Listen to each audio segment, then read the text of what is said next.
শীতকাল মানেই পিঠে পার্বণের উৎসব, আর পিঠে পার্বণের উৎসব মানেই কিন্তু পৌষ পার্বণ। পৌষ পার্বণ মানেই কিন্তু আমাদের বাঙালির এবং বাংলার একটা ঐতিহ্যবাহী উৎসব।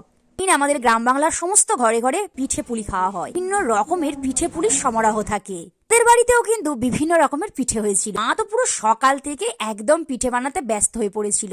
আমারও বেশ কিছু কিছু পিঠে খেতে ভীষণ ভালো লাগে, তবে সব পিঠে আমি খেতে খুব একটা পছন্দ করি না। আমাদের বাড়িতে এই পিঠে পুলিতে কি কি পিঠে হয়েছে চলো একবার দেখে নেওয়া যাক। প্রথমেই ছিল সরু চাকলি পিঠে।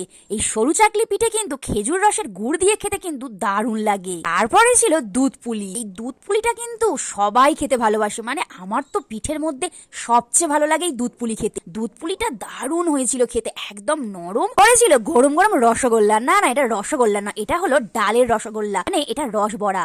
এই রস বড়াটা এত নরম তুলতুলে হয়, মানে ঠিকঠাক ভাবে বানাতে পারলে কি বেশ সুন্দর খেতে হয়। আর ছিল তেল পিঠে, পাটি সাপটা। সাপটার ভিতরে ক্ষীরের পুর দিয়ে পাটি সাপটাটা বানালে যা ভালো খেতে হয় কি বলবো। খেজুরের গুড় দিয়ে পায়েস, মানে বেশি করে দুধ দিয়ে অল্প একটু চাল দিয়ে, আর নতুন চালের গোবিন্দভোগ চালের এত ভালো গন্ধ বেরোচ্ছিল, পায়েসটা দারুণ খেতে হয়েছিল। তবে মিষ্টিটা একটু বেশি হয়ে গেছিল। তার মানে কিন্তু মোয়া আর বরফি এটা থাকতেই হবে, তাই এটাও ছিল।